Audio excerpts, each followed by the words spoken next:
திணை எத்தனை வகைப்படும்? 2 வகைப்படும். திணையின் வகைகள் யாவை? உயர்திணை, அஃறிணை. உயர்திணை என்றால் என்ன? ஆறறிவு உடைய மக்கள் உயர்திணை எனப்படும். அஃறிணை என்றால் என்ன? மனிதனை தவிர்த்து மற்ற உயிரினங்கள் மற்றும் உயிரற்ற பொருட்கள் அஃறிணை எனப்படும். திணையின் உட்பிரிவு எவ்வாறு அழைக்கப்படுகிறது? பால் என்று அழைக்கப்படுகிறது. பால் என்பதன் பொருள் யாது? பகுப்பு அல்லது பிரிவு.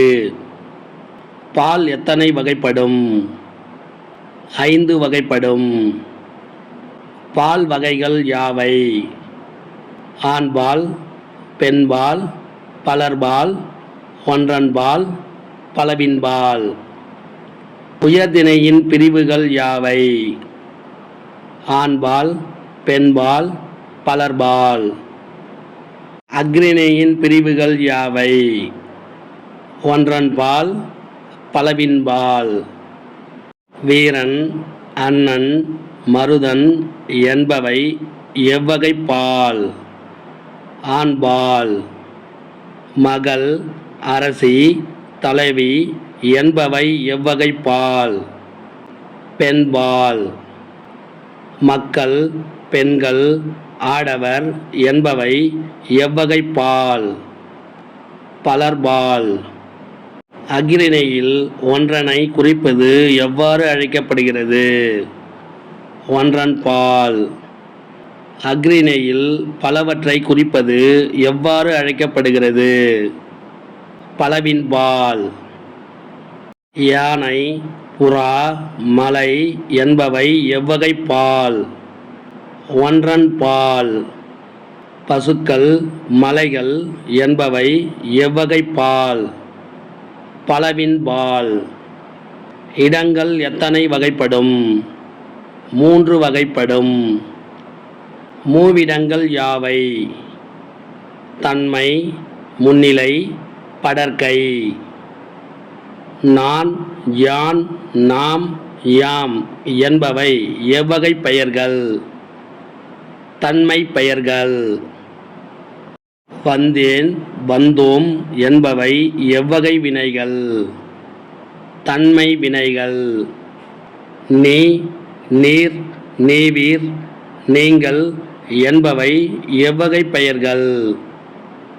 முன்னிலைப் பெயர்கள். நடந்தாய், வந்தீர், சென்றீர்கள் என்பவை எவ்வகை வினைகள்? முன்னிலை வினைகள். அவன், அவள், அவர், அது, அவை என்பவை எவ்வகைப் பெயர்கள்? படர்க்கை பெயர்கள். வந்தான், சென்றாள், படித்தனர், பேசினார்கள், பறந்தது, பறந்தன என்பவை எவ்வகை வினைகள்? படர்க்கை வினைகள். இலக்கண முறையுடன் பிழையின்றி பேசுவதும் எழுதுவதும் எவ்வாறு அழைக்கப்படுகிறது? வழாநிலை என்று அழைக்கப்படுகிறது. இலக்கண முறையின்றி பேசுவதும் எழுதுவதும் எவ்வாறு அழைக்கப்படுகிறது? வழு என்று அழைக்கப்படுகிறது. இருதிணையும், ஐம்பாலும், மூவிடமும், காலமும், வினாவும், விடையும், பலவகை மரபுகளும் ஆகிய 7 தொடர்களில் இலக்கண பிழைகள் இல்லாது இருப்பின் அவை எவ்வாறு அழைக்கப்படுகிறது? வழாநிலை என்று அழைக்கப்படுகிறது. இருதிணையும், ஐம்பாலும், மூவிடமும், காலமும், வினாவும், விடையும், பலவகை மரபுகளும் ஆகிய 7 தொடர்களில் இலக்கண பிழைகளுடன் வந்தால் அவை எவ்வாறு அழைக்கப்படுகிறது? வழு என்று அழைக்கப்படுகிறது.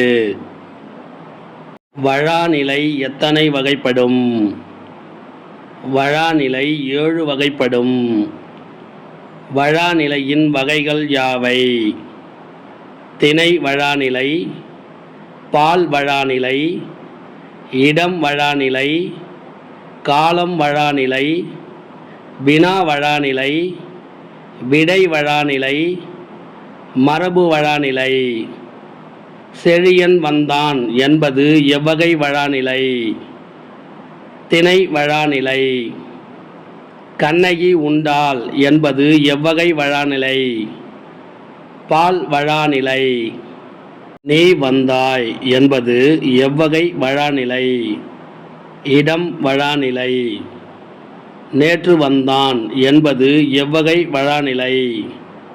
காலம் வழாநிலை.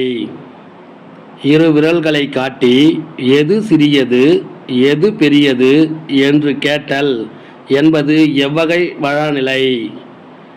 வினா வழாநிலை. கண்ணன் எங்கே இருக்கிறார் என்ற வினாவிற்கு கண்ணன் வீட்டுக்குள் இருக்கிறார் என்று விடையளித்தல் என்பது எவ்வகை வழாநிலை? விடை வழாநிலை.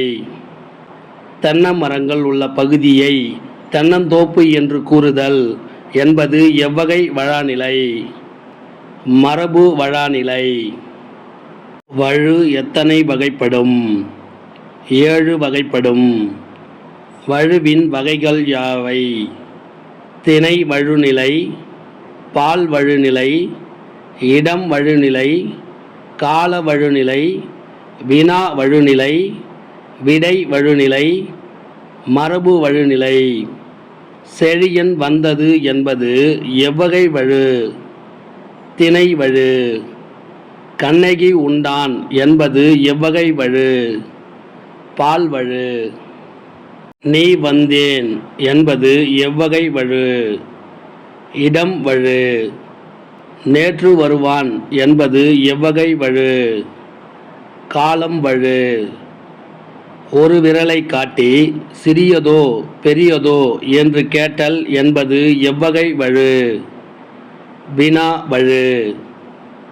கண்ணன் எங்கே இருக்கிறார் என்ற வினாவிற்கு கண்ணாடி பைக்குள் இருக்கிறது என்று விடையளித்தல் என்பது எவ்வகை வழு? விடை வழு. தென்னை மரங்கள் உள்ள பகுதியை தென்னை தோட்டம் என்று கூறுதல் என்பது எவ்வகை வழு? மரபு வழு. வழுவமதி என்றால் என்ன? இலக்கண முறைப்படி பிழையுடையது எனினும் இலக்கண ஆசிரியர்களால் ஏதேனும் ஒரு காரணம் கருதி பிழை என்று என ஏற்றுக்கொள்ளப்படுவது வழுவமதியாகும். வழுவமதி எத்தனை வகைப்படும்? 5 வகைப்படும். வழுவமதியின் வகைகள் யாவை?